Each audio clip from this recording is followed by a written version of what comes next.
بزدني علما. السلام علیکم ورحمۃ اللہ وبرکاتہ. الحمدللہ الذی ابدع الاخلاق والدین والصلاۃ والسلام علی من کان نبی و آدم بین الماء والطین وعلی آلہ واصحابہ اجمعین، خصوصاً علی سیدنا سید بدیع الدین مدار الدنیا ولقبہ مدار العالمین.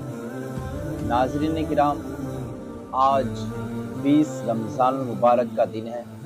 آج بہت ہی مخصوص دن ہے.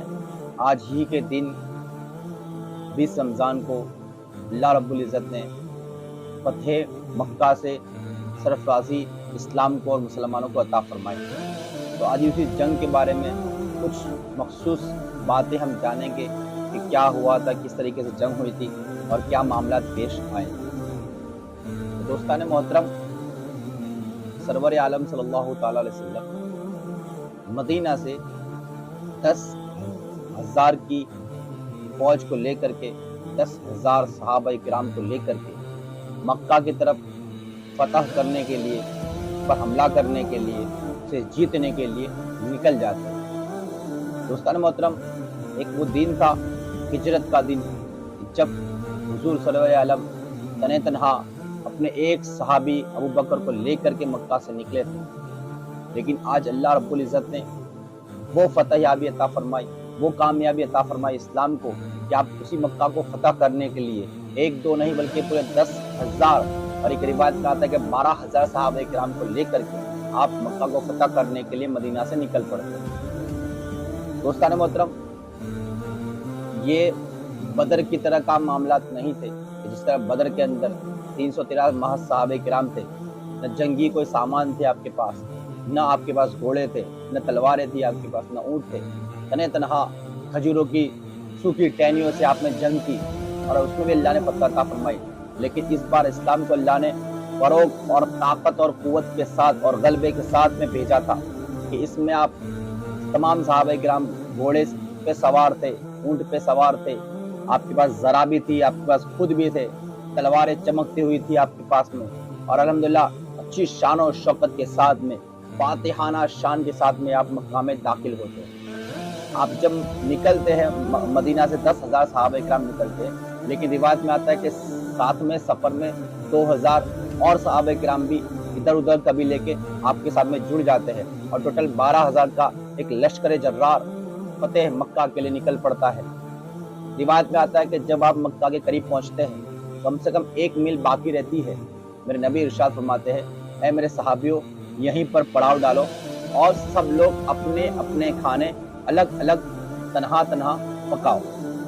تمام صحابہ کرام نے اپنے خود کے چولہے خود الگ الگ روشن فرمائے. جب وہ چولہے روشن ہوئے، اس کی آگ کی لپٹیں جب آسمان کی طرف بلند ہوئی تو مکہ والے دیکھ کر کے حیران رہ گئے کہ یہ اتنے نزدیک آ گئے. انہیں پتا تھی کہ مسلمان کبھی بھی آ سکتے ہیں، لیکن یہ پتا نہیں تھی کہ اتنی جلدی اتنی نزدیک تک آ جائیں گے اور اتنی تعداد کے اندر آگ کی لپٹیں. یہ دیکھنے کے لیے ابو سفیان اور کچھ ساتھی مکہ کے باہر نکل جاتے ہیں. حضرت عباس جو حضور کے چچا تھے، جو بدر میں ایمان لا چکے تھے، وہ اپنے فیملی کے ساتھ میں، اپنے گھر والوں کے ساتھ میں حضور کے ساتھ میں مل جاتے ہیں. جو مکہ میں فتح بدر کے بعد میں آپ مسلمان ہونے کے باوجود بھی مکہ کے اندر کسی مصلیت کے تحت آپ رکے ہوئے تھے، تو آپ جب فتح مکہ کا وقت آیا تو آپ حضور کے قافلے میں شامل ہو جاتے ہیں. ابو سفیان یہ دیکھنے کے لیے مکہ سے باہر آتے ہیں اور جب قریب آ کر کے دیکھتے ہیں تو مسلمانوں کی تعداد اور ان کی شان و شوکت کو دیکھ کر کے ڈر جاتے ہیں، خوف زدہ ہو جاتے ہیں. اور حضور عباس سے کہتے ہیں، جاؤ ابو سفیان کو دکھا دو کہ آج ہم کس حال میں آئے ہیں، آج ہم کس عالم میں آئے ہیں، آج کس طاقت کے ساتھ میں ہم لوگ آئے ہوئے ہیں. تو حضور پھر حکم دیتے کہ جب صحابہ کرام اب مکہ کی طرف چلو، حرم کعبہ کے اندر پہنچ جاؤ. گلی تنگ تھی، صحابہ کرام جس تعداد سے جا رہے تھے تعداد بہت کثیر لگ رہی تھی.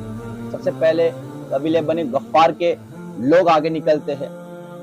حضرت عباس جب ابو سفیان کے پاس میں جاتے ہیں تو ابو سفیان پوچھتے ہیں کیا معاملات ہے آج؟ بولے آج کثیر تعداد کے اندر ہے اور بڑی شان و شوکت کے ساتھ اور بڑے غلبے کے ساتھ میں مسلمان آئے ہیں. تو جب قافلے غفار کے لوگ گزرتے ہیں تو ابو سفیان پوچھتے ہیں یہ کون لوگ ہیں؟ بولے قافلے بنی غفار کے لوگ ہیں اور جو آگے ہے ان کا سردار ہے جس کے ہاتھ میں علم ہے۔ تو وہ کہتا ہے اتراتے ہوئے غفار سے ہمیں کیا تکلیف ہے، کیا لینا دینا ہے۔ پھر یک کے بعد دیگر ایک ایک قافلہ آگے آگے گزرتا جاتا ہے اور پھر انصار کا قافلہ گزرتا ہے۔ وہ پھر پوچھتے ہیں کہ یہ کس کا قافلہ ہے؟ تو حضرت عباس بتاتے ہیں کہ یہ انصار کا قافلہ ہے اور جس کے ہاتھ میں علم ہے سعد ابن عبادہ ہے۔ جب سعد ابن عبادہ کے قریب سے پہنچتے ہیں ابو سفیان کو دیکھ کر کے کہتے ہیں کہ ابو سفیان آج تمہاری خیر نہیں ہے، آج ہم لوگ غلبے کے ساتھ میں بڑی تعداد کے ساتھ میں چمکتی ہوئی تلوار لے کر کے ہم لوگ آئے ہیں۔ یہ سن کر کے اور خوفزدہ ہو جاتے ہیں۔ پھر پوچھتے ہیں کہ محمد کہاں پر ہے؟ تو وہ فرماتے ہیں کہ پیچھے اپنے اصحاب کے ساتھ میں تشریف لا رہے ہیں۔ پھر یہ اتنا کہتے ہوئے آگے نکل جاتے ہیں اور پھر جب حضور تشریف لے آتے ہیں ابو سفیان عرض کرتے ہیں کہ محمد آج کیا معاملات ہیں؟ کیا آج بدلے کا دن ہے؟ تو بولے نہیں، بالکل نہیں، آج تو معافی کا دن ہے۔ میرے نبی فرماتے ہیں آج بدلے کا نہیں بلکہ معاف کرنے کا دن ہے، معافی کا دن ہے، آج رحم کرنے کا دن ہے، آج امان بانٹنے کا دن ہے۔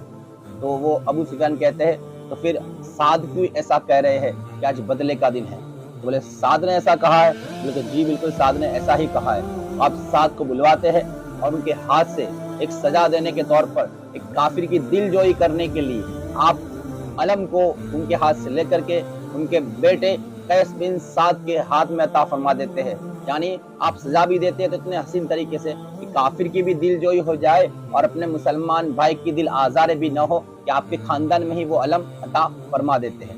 اور پھر حکم فرماتے ہیں کہ آج سب کے لیے امان ہے، جو حرم کعبہ کے اندر آ جائے اس کے لیے امان، جو تلواریں پھینک دے اس کے لیے امان، اور جو اپنے گھروں میں داخل ہو جائے ان کے لیے بھی امان ہے۔ حضرت عباس آ کر کے حضور کے کان میں عرض کرتے یا رسول اللہ، یہ ابو سفیان تھوڑا تکبر والا اور نام نہاد انسان ہے، تو ایک لفظ ایک جملہ اس کے لیے بھی آپ ارشاد فرما دیجئے تاکہ یہ خوش ہو جائے اور آپ کی طرف چلا آئے۔ میرے نبی ارشاد فرماتے ہیں کہ جو بھی ابو سفیان کے گھر کے اندر آ جائے گا اس کے لیے بھی آج امان ہے۔